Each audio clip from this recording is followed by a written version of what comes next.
Hello, and thank you for joining Women of Color Advancing Peace and Security. My name is Ashley Burrell. I'm the Secretary of the Board for Women of Color Advancing Peace and Security. We will be producing monthly podcasts featuring women of color in the peace and security field, so please visit WCAPS.org regularly for more details. Hi, everyone. We thank you so much for listening to this episode of the WCAPS podcast series, which continues the discussion of redefining national security. My name is Laura Coupe, and I am part of the Youth Ambassador team with WCAPS. And our goal as Youth Ambassadors is to provide a platform for young women of color to dialogue through blogs, podcasts, and programming, develop discussions, and share relevant information in the field. So here I am with our guest, Bunmi Akinnusotu, the Chief of Staff for Young Professionals in Foreign Policy and creator of the What in the World podcast. So WCAPS engaged in a meaningful, important discussion with a number of experts on the topic of redefining national security on May 11th in collaboration with the Brookings Institution.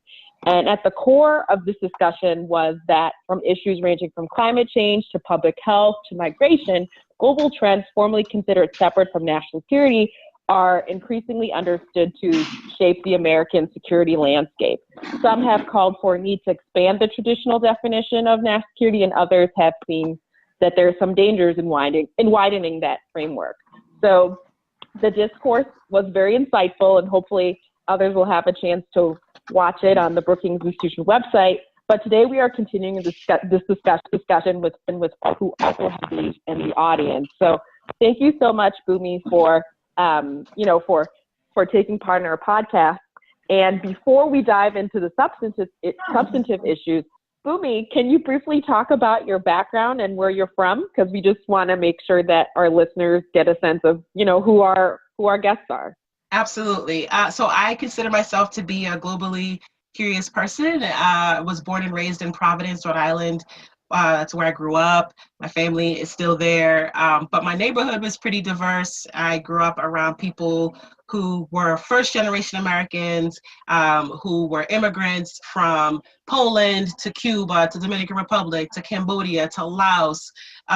You could go down my street and smell all different kinds of food, and there were different customs that were very much like in my face growing up as a kid.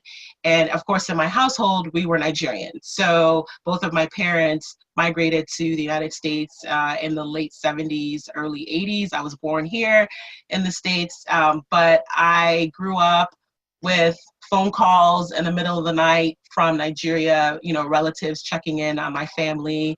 I was sent to the bodega to go buy phone cards back in the day when people used phone cards. I think Nigerians still use phone cards, but I would be sent over to the store to go buy $2 phone cards for my mom and my dad to use so that they could call Nigeria whenever there were parties with family or friends, foreign policy issues or the UN or the IMF, all of these sort of globally based conversations always came up in my household, and my dad and my uncles would always argue about Nigerian presidents and all of that. So it was very much foreign policy's always been, or global, having a global awareness has always been a part of my life growing up. And I'm definitely thankful for that.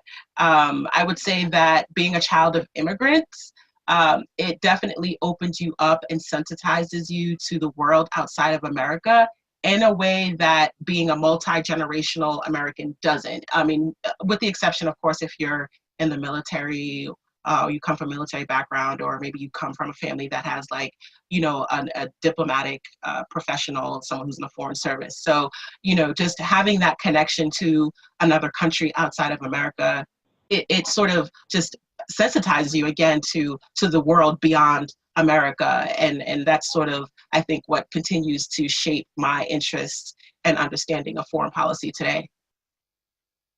Great. And so you talked a lot about your upbringing, and that clearly led to your interest in national security, but what actually led you to get into the space? What made you say, hey, I'm very curious about the world, but I actually want to be a part of this, this establishment. Could you talk a little bit about that? Yeah. So I took a class in undergrad 2 classes. The first was minority literature, and that was my first exposure to Black writers, Black American, African American writers. And in a lot of those readings, you know, you learn about the authors, people like Langston Hughes, folks like Octavia Butler. You know, we didn't read about her because she's a singer, but Nina Simone was ever present, like in our conversations. I'm drawing a blank here, but just Black authors in general always were like in that class, just present in my mind, and we were always reading them. And what I found was that a lot of them traveled abroad and lived in France and lived in London and lived in Germany. And I was just always intrigued by that experience of African Americans going abroad, particularly at a time when, you know, America was going through a lot of civil rights issues, and there was a lot of racial tension here in this country. And so when I took that class, when I read different authors and I would read about their lives and how they traveled the world, I thought, I mean, like, how cool is that? And I took another class, the international sociology, and I learned about FGM, female genital mutilation in Kenya, and I wrote a paper about it. And I was just struck, like, I'm always asking why, like, why is this necessary? And what I learned in that class was just sort of how different cultures view women's bodies, view sexuality differently. And as someone who was, you know, born in a Western country, you know, my understanding of sex and sexuality and my body is completely different than somebody else in another country. And that paper really opened my eyes up to how other cultures deal with or address issues like sexuality and sex and discrimination and education and so on and so forth. And so that was like my first inkling that I knew, like, well, I want to actually do something in this space. And I was unfortunately not able to travel abroad and study abroad while I was in college. I had applied, but you know, just due to funding, I couldn't give up my volleyball scholarship. I was a lifelong athlete. I was on a partial scholarship for college, and what my coaches, who I love, you know, they're amazing. They were like, look, if you go abroad for a semester, you risk losing your partial scholarship. And my mom just didn't have the money to you know, manage me through college. So I ended up having to you know, stay stateside. But I always wanted to go abroad, and I tried different ways to stay in touch with the foreign policy space in one way or another. And then finally, like, I just, like, in my late 20s, after trying, I just said, you know what, I'm going to grad school and I'm just going to do this. I'm going to go. I went to Columbia. I started off with a master's in international affairs and taking, you know, the basics of international relations and on and on. And I said, this is what I'm going to do. I wanted to work at the UN. And then I realized that maybe the UN isn't a good fit for me. But I said, you know what, grad school is going to be the route that I take to really finally get into this foreign policy space. And then from there, I ended up at the EPA, working fortunately under the Obama administration, and I worked on at the EPA, at the Environmental Protection Agency. And through that opportunity, I was able to get my entree into global policy, foreign policy, through the environmental lens, which is not what I had intended. I thought I would maybe do international development work, humanitarian work, migration, refugee types of work. But the environment actually ended up being the turning point in my career that brought me to the foreign policy, national security space.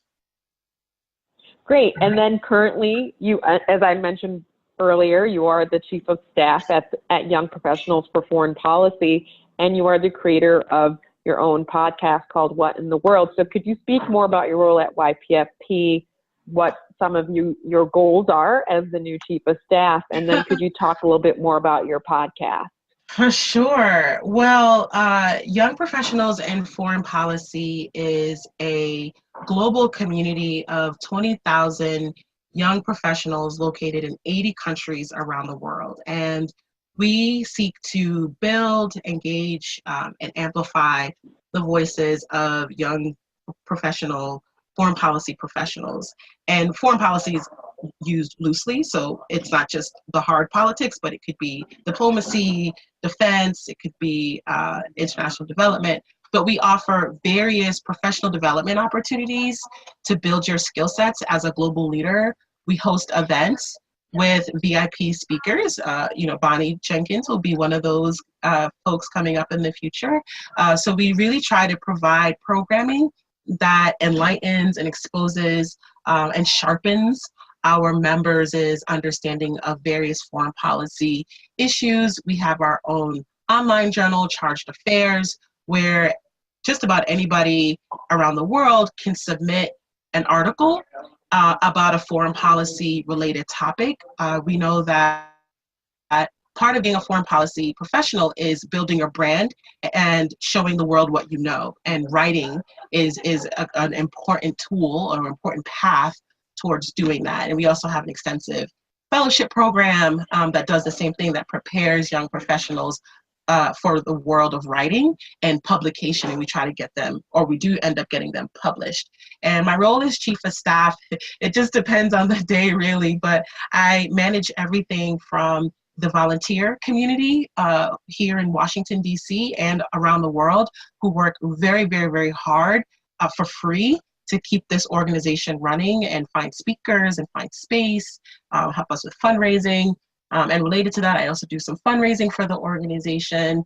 I identify partnership opportunities that will help boost and advance the mission of the organization. And then there's the sort of back end, which is just as important, the sort of core business functions of any nonprofit related to finance, managing our technology and our website, ensuring that our databases are functioning and working. And so I do all of that alongside our president, Alexia Diarco, who's my partner in crime and is fantastic. And so together, she and I head up this community of about 150 or so volunteers worldwide, and about 20,000, like a network of 20,000 people. So I'm very, very busy, needless to say. Great. And then what about What in the World? Tell us a little bit more about that. So What in the World is a radio show and podcast, separate and apart from my work with YPFP. It's a radio show and podcast that attempts to make foreign policy understandable and relevant to regular, ordinary Americans. And I do so by amplifying the expertise of women and people of color. And I do that because oftentimes when you look at the media coverage of foreign policy issues, the experts are usually white men. And there's the phrase, white male Yale. And this has been, since forever. It's been this way, where in mainstream media and certainly in the field of foreign policy, it's an elitist, it's a closed off community restricted to men who are white and from prestigious backgrounds, with Ivy League degrees and, extensive military experience. And so I thought I'd create this show, one, as a way to help Americans have the experience I had growing up, which is just like exposure to what's happening outside of the world and what that means to them here in America. And then, but two, I wanted to give amazing people that I know, some of them are strangers, now friends, but give them a platform to show off a little bit. And I know, Laura, you've been on my show, Ambassador Bonnie Jenkins has been on my show, and others who I just respect just totally and completely have been on the show, trying to unpack the world of foreign policy, which can often be very hard to decipher if you're not in this world on a regular basis. And so I record the show out of Arlington Independent Media, which is in Arlington, Virginia, and it can be found on SoundCloud, iTunes, Google Cast, etc., Chromecast, etc. And it's something that I started in response to the travel ban and a lot of the president's rhetoric around foreign policy and the scare tactics that were used, the misinformation that was used to, really push Americans away from the world. And, I was listening to NPR when I came up with the name of the show. I was listening to NPR, and they were interviewing someone who was a Trump voter about Mexico and about immigrants. And what the person was saying was just like entirely wrong. And I was so upset. And I was like, what in the world is wrong with people? Like, what in the world is going on with our country? And like, where did we miss the mark? And so that's how I came up with the name of the show, was listening to NPR. Got it. I mean, it was definitely fun to be on the show as well. So everybody check out Bunmi's podcast and radio show. And Yes. then speaking about an episode that you did for the show was one on the White House National Security Strategy, which was Yes. released on December 18th, 2017.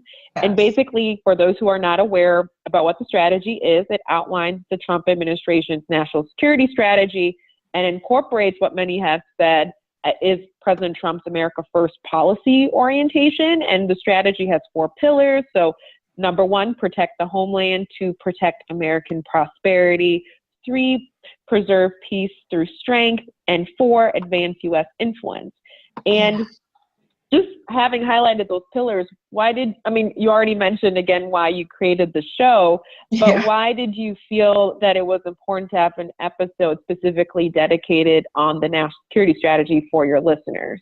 Because it's a blueprint for what this administration plans to do in the world. And a lot of what they plan to do requires American energy and American tax dollars and probably American blood, if we want to be frank. And so to have this document out there and not have Americans know what's in it, I think is a travesty. It outlines, politics aside, it outlines how our government is going to, or how our government feels about the world, and what it intends to do about how it feels about the world. And so I think that as Americans, as tax-paying people, we ought to know what this administration and what this government intends to do with our tax dollars. And while it doesn't spell out money, it's not a document that's intended to be a budget, it does signal to the American people what the priorities are and how we intend to go about addressing those priorities. And then there were also pieces in there, for regardless of what people think about the president and how he does things, there are actually pieces in there that if you're a business-minded person, might be a business opportunity for you, because they talk about jobs, they talk about technology and innovation. And so I think it's just a great piece of work in terms of just cluing people into what opportunities might lie out there if you're business minded, or if you're into sort of the contracting world and you're trying to figure out where there might be opportunities for you to grow a business. And so that's why I did it. And I found it fascinating just reading through it and some of the language that was used in it. I'll be honest, before this, I hadn't read the other national security strategies. I know, shame on me, but so I was just fascinated. And then I started going back and reading Obama's, and then I read Obama's first one, and I read Clinton's, and I read Bush's, and I was just reading, and I was like, oh, this is actually really just a great historical document in and of itself as well. So that's the reason why I did the show. Right. And in a lot of ways, it also defines how the U.S. views its national security in terms of, the topics and issues that were included in the document. And so you had mentioned that you had looked at the national security strategies under Presidents Clinton, Bush, and Obama. And so could you provide an overview about how this national security strategy is different from its predecessors, and then in some ways how it's the same? The same, yeah. Okay, so I think the first thing to do is to frame this national security strategy in terms of like basic international relations, like theory and just like on my very first episode of What in the World, I had Ambassador Brigady come and talk about the basics of international relations theory. And for anybody who's studied this, these are not foreign terms, but essentially, international relations theory tries to help us understand why actors or countries or leaders do what they do. And it boils down to three basic theories. One is, do you see the world as a competitive place, as a place where everyone's out to get you? It's survival of the fittest, right? And it's about you maintaining your own sovereignty, right? That view is called realism. And then there's liberalism, which is like you sort of see the world as a place of rules and institutions, and everybody works together. Things are more collaborative. We all try to sort of adhere to international standards because we realize that like what I do could impact what you do. If I'm the United States, Laura, and you're, Mexico, we sort of understand that, if we both violate international standards regarding the environment, that has consequences for the both of us, right? And so the liberal and the realist views are often competing against one another. And so with that framing, when you look at the differences between this document and Obama's, this is like the epitome of a realist perspective. The Trump administration's national security strategy, if you're looking for the perfect example of realism, just read through these, however many pages it is. And then you look at Obama's, clearly Obama's was much more of a liberal tone to the document. It talks about we're in this together. The language, the words that are used are a lot less aggressive. If you look at Trump's document, it's more like it uses heavy words like dominance. It uses words like sovereignty. It uses threats and competition and advantage. It's very like, it's just an aggressive document. Versus Obama's, which signals to the world like America's might in a way that doesn't make you feel like America's going to come and bomb you tomorrow, right? You read Trump's document or the Trump administration's document, and you're like, oh my goodness, like we're just ready to fight. We're just ready to knock if you buck, which is like how I like that was the song that was playing in my mind as I was reading this was knock if you buck, like come at me if you want to and we'll show you what we're made of, which is completely different than what you saw in the Obama's the last two national security strategies that he put out. So those are that's in terms of tone and theoretical approach. It just jumps out that clearly, Trump is much more of a realist, and Obama's document is much more on the liberal perspective. Right, and then on top of that, I think another noticeable topic was that the Trump administration's national security strategy had a pretty big emphasis on the military. Compared to other ones. Of course, the military is a huge part of our national security. And so I think, as we also discussed at the WCAPS and Brookings event back in May, which seems like much longer ago, but was really that long ago, was talking about, how national security usually is tied to things like the military or defense. And so I guess you were also in the audience. So I guess So now I'm asking you some questions like, what do you think about the discussion that happened there?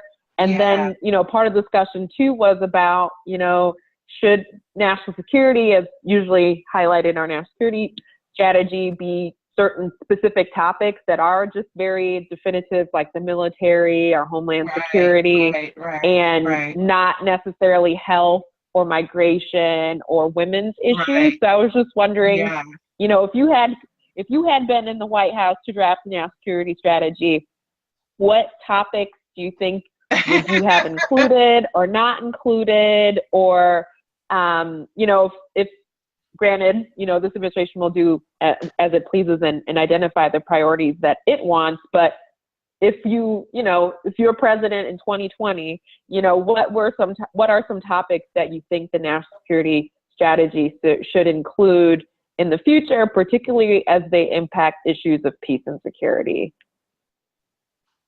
Yeah, there's a lot going on. We've got a lot. I know there's a lot going on, but you know, just but as we're thinking about redefining national security, what are your thoughts on that? Yeah. Yeah, so I attended the event like you mentioned. I thought it was fantastic, and I thought Bonnie put together a great panel of different perspectives. And two things jumped out at me that I loved. And one is the idea. So the issues like gun violence, for example, that's a domestic issue, right? But if you think about it, it's also a national security issue because, you know, we're talking about, you know, killing. If people are being killed, we are losing a valuable asset, which is human capital. And you need human capital to fight wars. You need human capital to build machinery. You need human capital to run the stock market.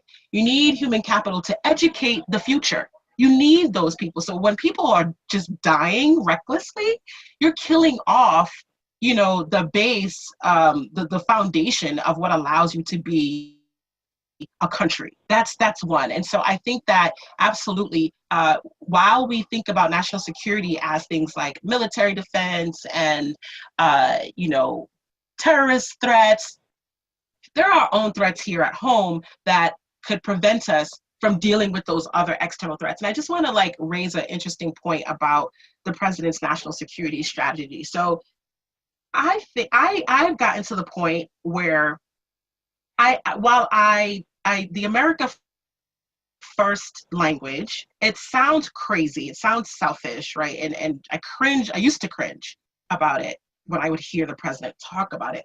But if you look at the very first 2 paragraphs and then the last sentence of the introduction of the national security strategy, the sentence reads, it says, an America that is safe, prosperous, and free at home is an America with the strength, confidence, and will to lead abroad. It is an America that can preserve peace, uphold liberty, and create enduring advantages for the American people. Putting America first is the duty of our government and the foundation for U.S. leadership in the world. This national security strategy puts America first. That is to me, a way of looking at national security as, in fact, a domestic issue. It's not something, again, that when I first heard, you know, America First, that I thought about, you know, but having read through that, the president, in a way, is redefining national security as a domestic issue. And even throughout the rest of the document, while it talks about a competitive world and it talks about North Korea and Russia, it talks about all those things.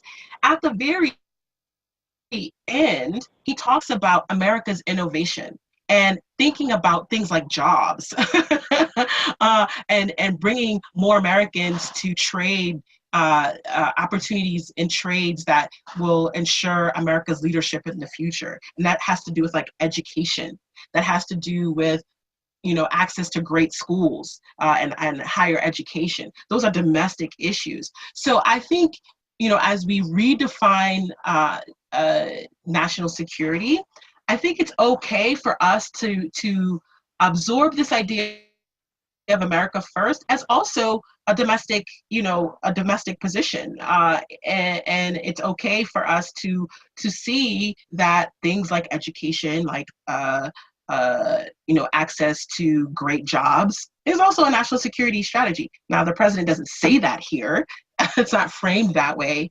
But I do now feel like, and certainly sitting in that conversation with Brookings, I do feel like the administration at least understands that by providing access to jobs and a good education, we are ensuring America's leadership in the future. Now, things like gun violence wasn't raised. Things like gender issues weren't raised, or access to healthcare were not raised. But I do believe that, you know, in a less you know, clear way, the administration understands that a lot of these domestic issues are enablers for our global leadership outside of America. So that's what I have to say about redefining redefining national security and national security strategy. If I had the pen on this, well, actually, let me, another thing I want to sort of mention, this goes back to, you know, the differences between Obama's national security strategy and this one. So because I work at the EPA, I'm particularly interested in the environmental aspects of this. In Trump's document, just again, going back to wording, climate change is described as energy dominance. Energy dominance, like what? We want to dominate with energy? Obama is clearly articulated as climate change and climate security, right? Calling into view that we see climate change as a real thing and as a threat to our national security, right? The Trump administration defines this as a competitive thing. America needs to build the best technology out there to dominate energy, like, you know, whatever. But so I think what's interesting is that, you know, in terms of redefining national security, the role of climate has become more prominent, but just defined differently by both administrations. Right. So I guess some people would, you know, if this was music, people would call it like creative differences, you know. Yeah, exactly. But I think exactly. Right. I mean, each administration chooses, you know, what its priorities are, and then clearly, as you've outlined, there are some differences. Yes. And we respect the views of, you know, of the administrations that each have outlined them, but they're just different from each other depending on who the president is. And then I guess I just want to then shift a little bit away from talking about redefining national security, maybe on the hard topics in terms of, you know, the military or public health or climate change, and then talk more about why do you think it's important to also have diverse voices be part of developing these strategies, hopefully in the future, and then just also talk about why you think it's important to have more diverse voices in the national security community at large, because some people have outlined at the panel back in May that because you probably have the same types of people in the room, that's why these topics are the ones that are addressed in the national security strategy. So, for example, if maybe there were folks who had more of a public health background or a migration background in developing national security strategy, the document would look a little bit different, or also that diversity could also include different constituencies that traditionally have not been in those spaces before. So why do you think it's important to have that diversity? Yeah, so people of color and women in particular, right, we offer an interesting perspective because if you're an American, right, while we're benefiting from America's position in the world, many of us still deal with the residue of systemic racism, bias, discrimination, sexism, all of those things. And so because many of us have been in positions either in our personal lives or in our professional lives where we feel like we've been mistreated or, you know, been treated poorly, or, you know, God forbid, many of us, I'm sure, have been in positions where we feel threatened. You know, because we know what that's like, I think we bring a greater sensitivity towards others around the world who are dealing with similar types of situations. Right now, again, we're Americans, and so we do come with our privilege. But I think about, for example, Asha Castleberry, who was on my show, who was a military vet, and she talked about her time in Iraq. And her having the name Asha, which is a Muslim name, that name alone and her being a Black woman gave her greater access to the Muslim community and to the constituent groups that the military was interacting with. There was just a deeper level of trust with her because she was a woman of color, because she had the name Asha, right? And I think that we need more of those types of connections. I think the reason why I love America and the beauty of this country is that we are able to manage relative peace amongst the races. And some people may disagree, but for the most part, like as a Black woman, I walk down the street and something happens, like there's police I can call, there's a justice system that I can count on that sort of works, right? So in other countries, they don't have that. And so we experience like relative like fairness and in a ways that others don't around the world. But that sort of understanding allows us to relate with others who are, outside of America. And frankly, on top of that, foreign policy impacts Black and brown folks. Let's just be real, right? Like, so when we look at the refugee crisis, when we look at terrorism, when we look at, humanitarian issues or whatever, we're looking at Black and brown people. We're looking at Asians, we're looking at Africans, we're looking at Latin Americans. And who better to interact with people, with those folks, than the people who have a connection to those places, right? And I think that it would be it's a travesty for America to not utilize the asset, the diversity of this country to advance peace and security around the world. Like, as was mentioned on the panel, we end up in these, so the world system that was created post-World War II was created by white men. And in a post-colonial context where you had countries like Nigeria, like Ghana, where you had countries in Latin America.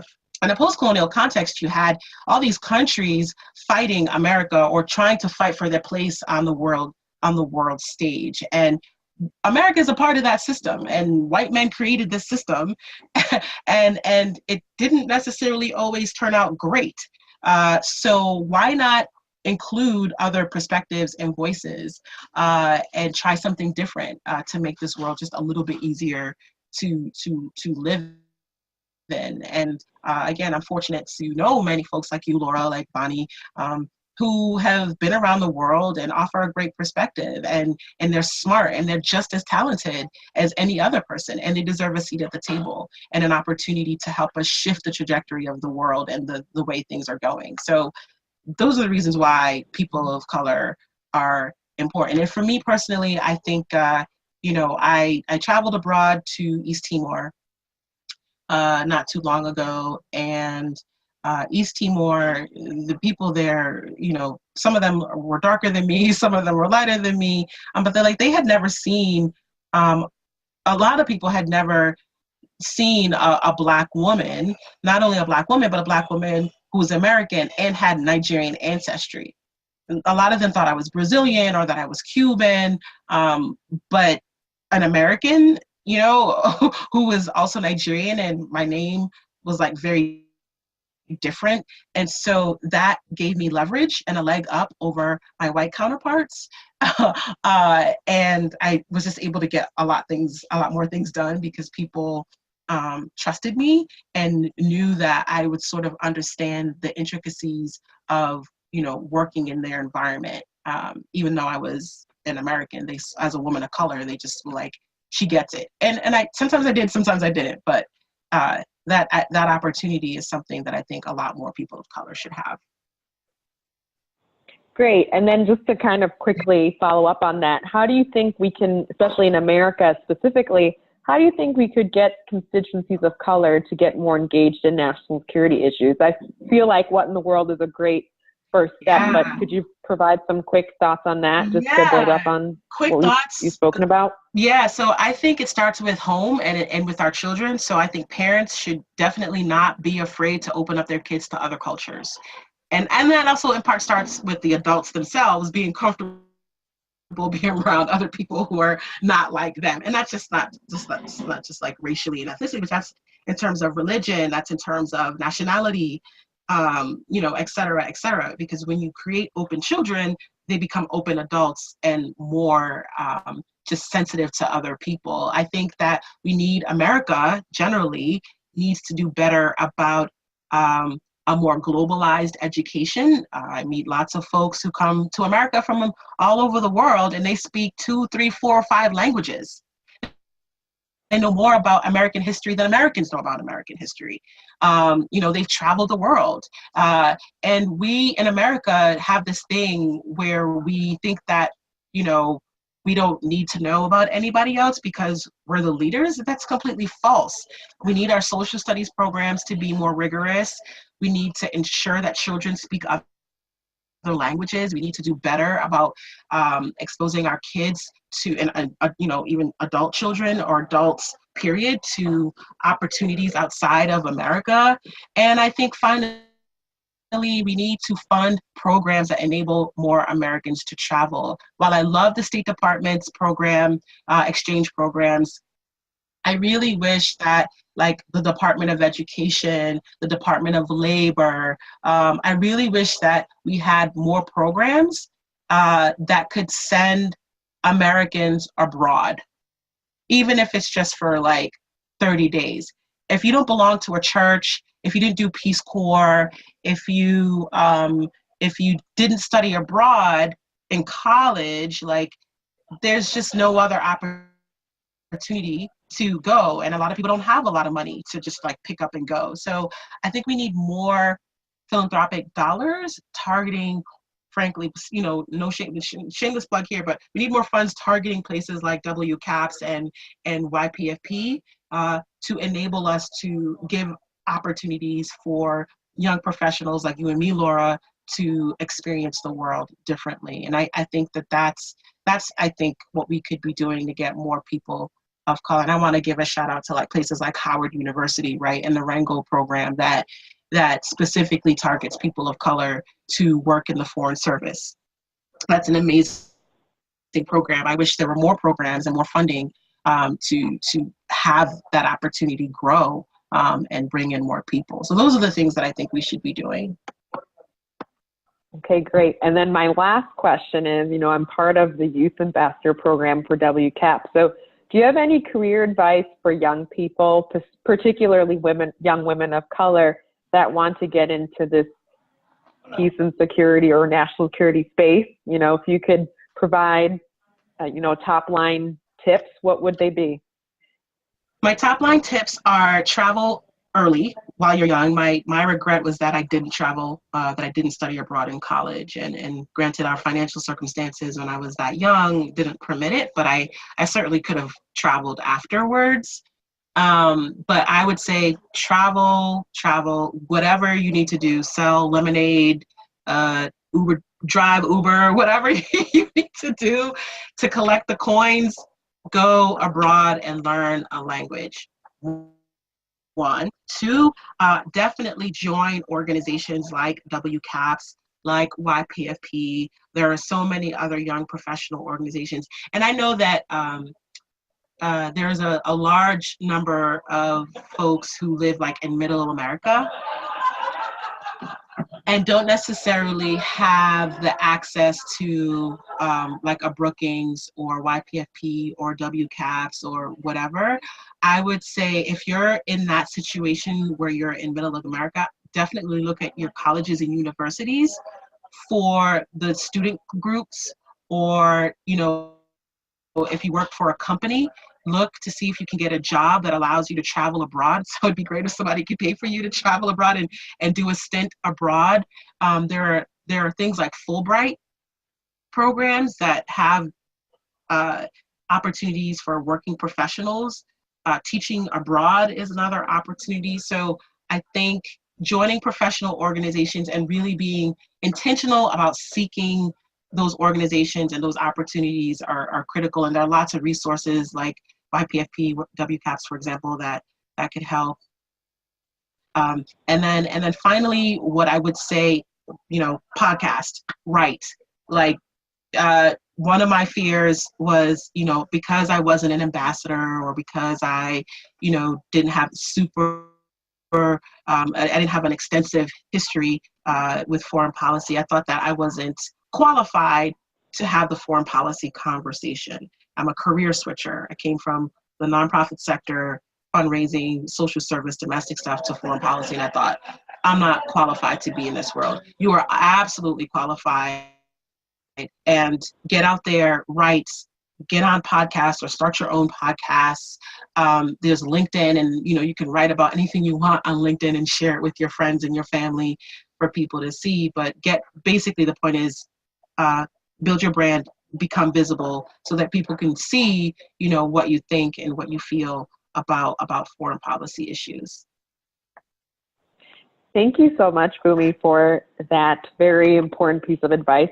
It's definitely something that I've learned as well. So it's always great to hear others confirm these very important lessons. And thank you also for taking the time out of your schedule to talk about this very, I would say, vague topic, redefining national security. Not vague, but it's challenging at the same time, because there's no clear answer. And depending on, the way you view the world and life experiences you have, you might think some topics are more important than others. And I think the Brookings discussion back in May indicated that as well. So thank you so much for at least continuing this discussion with me. And I'm sure WCAPS will have many more, events on this topic.